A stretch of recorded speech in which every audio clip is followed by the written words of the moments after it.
2025 সালের এসএসসি পরীক্ষার্থীদের জন্য বিশাল বিশাল বিশাল সুখবর। তো ইতিমধ্যেই প্রকাশ হয়েছে যে তোমাদের শর্ট সিলেবাসে পরীক্ষা হবে।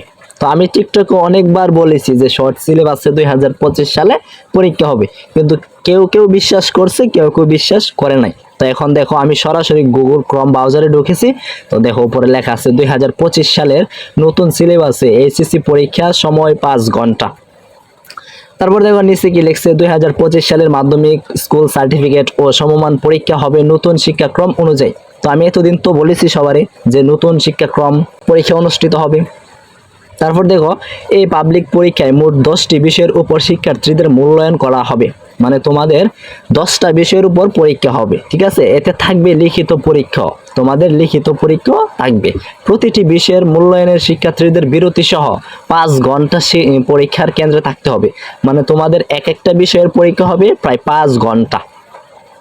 তারপর দেখো থাকছে না অর্ধবার্ষিক ও বার্ষিক মূল্যায়নের ধরন। তোমরা অর্ধবার্ষিক যার যার স্কুলে কিন্তু অর্ধবার্ষিক পরীক্ষা হয়, কিন্তু অর্ধবার্ষিকের মতনও কোনো ধরন থাকবে না। বার্ষিক মূল্যায়নের ধরন, বার্ষিক মূল্যায়নেরও ধরন থাকবে না। বার্ষিক পরীক্ষা যেভাবে দাও এরকম ধরন থাকবে না, নতুন কারিকুলামে পরীক্ষা হবে। তারপর দেখো জাতীয় শিক্ষাক্রম ও পাঠ্যপুস্তক বোর্ডে তৈরি করা 2025 সালের 10ম শ্রেণীর শেষে পাবলিক মূল্যায়ন পরীক্ষা সংক্রান্ত প্রতিবেদন থেকে এইসব তথ্য জানা যায়। তারপর দেখো প্রতিবেদনটি এরই মধ্যে শিক্ষা মন্ত্রণালয়ের গঠিত উচ্চ পর্যায়ে কমিটিতে জমা দেওয়া হয়েছে। বুঝতে পারছো তোমাদের শর্ট সিলেবাসে পরীক্ষা হবে, এখন তো শিওর তোমরা। তারপর এগুলো তো পড়ার দরকার নেই, এতগুলো আমি সহজে বুঝিয়ে দিতেছি। তো দেখো লাস্টে কি লিখছে ওরা, এই লেখাটা কি লিখছে, গত 5 মার্চ গঠিত শিক্ষা মন্ত্রণালয়ের মাধ্যমিক ও উচ্চ মাধ্যমিক বিভাগের অতিরিক্ত সচিব মোহাম্মদ খালেদ রহিমকে আহ্বায়ক করে 14 সদস্য বিশিষ্ট উচ্চ পর্যায়ের কমিটিতে প্রজ্ঞাপন জারি করে শিক্ষা মন্ত্রণালয়। মানে ওর ভিত্তিতে এই ঘোষণাটা জারি করে আর কি, বুঝতে পারছো। যাদের বুঝতে অসুবিধা হইতেছে তাদেরকে আবার বলতেছি যে তোমাদের নতুন 2025 সালে যে পরীক্ষাটা হবে বার্ষিক পরীক্ষার মতো হবে না। তোমরা যারা বোর্ডে গিয়া পরীক্ষা দিছো, মানে 8ম শ্রেণীতে তো অনেকে বোর্ডে গিয়া পরীক্ষা দিছে, তারপর এসএসসি পরীক্ষাও অনেকে বোর্ডে গিয়া যার যার নিজ নিজ স্কুলে না দিয়ে অন্য অন্য স্কুলে গিয়ে পরীক্ষা দিই। কিন্তু এভাবে পরীক্ষা হবে না, যার যার নিজ স্কুলে হবে।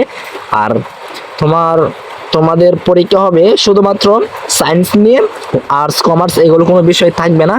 আর তোমাদের একটা বিষয়ের পরীক্ষা হবে প্রায় 5 ঘন্টা, ঠিক আছে। এর ভিতরে তোমাদের বিরতি আছে, বিরতি দিবে, এর মধ্যে তোমরা একটা বিষয়ে পরীক্ষা দিবে, বুঝতে পারছো। তারপরে দেখো এখানে কি লিখছে ওরা, এখানে কি লিখছে, জানা যায় আগামী বছর 10ম শ্রেণীতে শিক্ষার্থীরা মোট 10টি বিষয় পড়বে। মানে তোমাদের 10ম শ্রেণীতে যারা উঠবে নতুন কার্যক্রম আর কি এটা, মানে 10টা বিষয় থাকবে তোমাদের। 10টা বিষয়গুলো হলো বাংলা, ইংরেজি, গণিত, বিজ্ঞান, ইতিহাস ও সামাজিক বিজ্ঞান, ডিজিটাল প্রযুক্তি, জীবন ও জীবিকা, ধর্মশিক্ষা, স্বাস্থ্য সুরক্ষা, শিল্প ও সংস্কৃতি। এই হচ্ছে তোমাদের 10টা বিষয়, ঠিক আছে।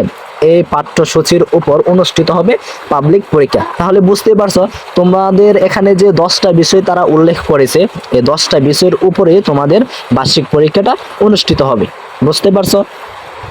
তো এই ছিল আজকের ভিডিও। তো যারা টিকটক থেকে আসছো তাদেরকে অসংখ্য ধন্যবাদ। চ্যানেলটা সাবস্ক্রাইব করে এই ভিডিওতে একটা কমেন্ট করে যাইবা। আর যারা যারা 2025 সালে এসএসসি পরীক্ষা দিবা তারাও এই ভিডিওতে একটা করে কমেন্ট করে যাইবা, ঠিক আছে। আর ভিডিওটা ভালো লাগলে অবশ্যই একটা লাইক আশা করা যায়।